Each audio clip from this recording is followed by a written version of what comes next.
This is the all-new BMW X1. It's the smallest and cheapest SUV BMW makes, but it's also one of the most important. Why? Because you'll be able to get it as a fully electric iX1 for the first time ever. And in this video I'm going to tell you everything you need to know about it, because I'm Matt Watson and you're watching Car Wow. Buy, sell, Car Wow. BMW has gone properly wild with some of its recent designs. Just check out the new 7 Series and X7. It looks like the X1's designers though have taken some sanity pills before they started drawing their new SUV. You probably clocked the kidney grills first, right? They're almost perfect squares instead of flattened rectangles like the old X1. Almost like BMW cropped them so they'll fit in an Instagram feed post. The headlights are thinner than ever and come with full LED tech as standard. You can get different front bumpers depending on which model you pick. There's silver trim on the standard car, black trim on sportier versions, and bright blue accents on the electric iX1. I'll tell you more about this car in a bit. It's trickier to spot changes down the side though, but the new X1 has a couple of flat creases through the doors instead of curved lines like on the old car. The side windows look different too. Instead, they look just like the windows you get on the bigger X3. Also like on that car, you can get huge 20-inch alloy wheels on the X1 for the first time. The biggest wheels you could get on the old model were just 19 inches. There are plenty of changes at the back too, including some brake lights with a much more angular design than before. They're definitely more aggressive than the old car's rounded lights, but the cutout around the boot lid makes it look like bits of the lenses have fallen off. But what do you think of the new X1? Do you like it, or do you think BMW should have been a bit braver with the design? I'm going to put a pinned comment below where you can vote to let me know. The new BMW X1's cabin is totally different than the old cars. For starters, BMW got rid of almost all the buttons inside. In fact, the centre console has almost completely disappeared. There's just a big air vent in the middle instead and a huge curved infotainment screen. The only physical controls are on the steering wheel and on the floating armrest between the front seats. There's a rocker switch for controlling the automatic gearbox and a volume knob for the stereo. But that's it. The seats are pretty conventional though. They come with fabric and leather trim options, and you can pay extra to get some more supportive sport seats instead, although these will actually come as standard in the UK. What isn't standard is the interior mood lighting, the panoramic glass roof and the upgraded Harman Kardon stereo. You'll have to pay extra for those.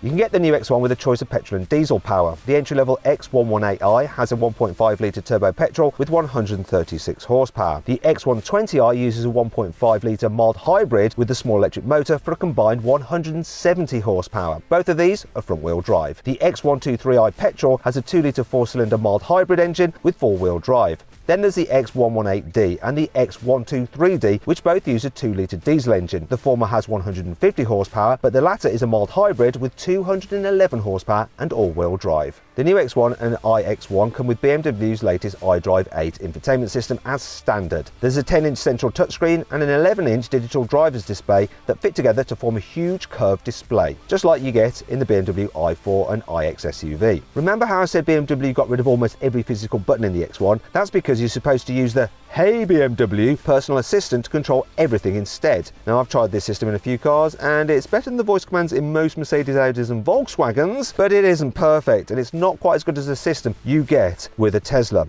You'll still be able to connect your phone using Apple CarPlay and Android Auto though, so you can use Siri or Google's voice commands to make calls and control what's playing on the car's stereo. There's also a wireless charging pad to keep your phone juiced up as well. BMW has developed 2 new plug-in hybrid engines for the new X1. They use a 1.5 litre petrol engine with 3 cylinders to drive the front wheels and an electric motor at the back to drive the rear wheels. The entry-level plug-in hybrid is called the X125e. This has a 136 horsepower petrol engine and a 109 horsepower electric motor that produce a combined 245 horsepower. This car will do 0 to 60 in 6.8 seconds. There's also a quicker X130e version. This has a more powerful 150 horsepower from its 1.5 litre engine and a 177 horsepower electric motor. Combined, you get 326 horsepower and 0 to 60 in 5.7 seconds. Now BMW claims both these plug-in hybrids will return up to 353 miles per gallon. You should take this figure with a pinch of salt though. Almost all plug-in hybrids struggle to match their claimed economy range in normal driving conditions, especially on longer journeys. However, if you charge them regularly and do short distances, you might be able to achieve this. The new BMW X1 should be more practical than ever. That's because the distance between the front and rear wheels is 22mm longer than in the old model, and the new car is up to 24mm wider than before. The roof is also 44mm higher than before, and the seats are raised above the floor to make it more comfortable to sit in for longer journeys. The new X1 should be pretty good at carrying luggage as well. You get 540 litres of boot space if you go for the petrol diesel model, and that's 45 litres more than you got in the previous generation model. Plug-in hybrid cars and the new iX1 electric have a bit less space on offer. but their 490 litre boots are still about 40 litres more than the boot in the Volvo XC40. You also get a special underfloor storage slot to keep all your charging cables neat and tidy. Speaking of charging, you'll be able to get the new X1 as a fully electric car for the first time. This new model is called the iX1, as I've already mentioned, and it uses the same basic underpinnings as the regular petrol and diesel power models. That's just like what BMW did with the larger X3 and iX3. Unlike that car, which has a single motor, the iX1 has dual motors. There's one on each axle, giving it four-wheel drive. They produce 313 horsepower in total and can accelerate the car from 0 to 60 miles an hour in 5.7 seconds. The battery has about 76 kilowatt hours of usable capacity, which gives you a claimed range of 272 miles. That's a smidge more than the 263 miles Mercedes claims for its EQA. Now, you'll be able to recharge the BMW more quickly than that Mercedes because it's compatible with 130 kilowatt DC chargers. The Mercedes can only charge it up to 100 kilowatts. You can't get the new X1 with a manual version anymore. Any version with an internal combustion engine gets a 7-speed dual clutch automatic as standard, and the electric iX1 doesn't have any gears. That's not the only thing that should make the new car more relaxing to drive though. Its body produces less drag than the old car, so it should be slightly quieter at motorway speeds. You also get plenty of extra kit to make long drives a little less tiring. Cruise control comes as standard, along with BMW's parking assistant that can automatically reverse into parallel and bay parking spaces for you.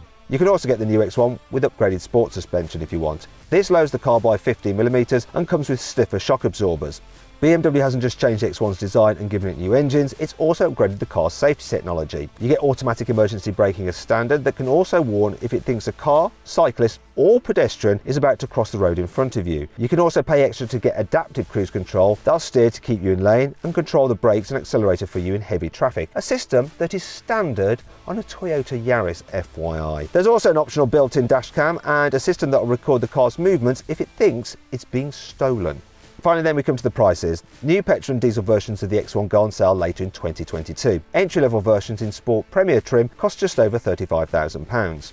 If you fancy top specification X1 23D M Sport Premier Pro with four-wheel drive, that'll set you back almost £47,000. Plug-in hybrids and the new electric iX1 will go on sale soon after these models. BMW hasn't said how much these will cost, but it's likely the new electric model will set you back more than £50,000.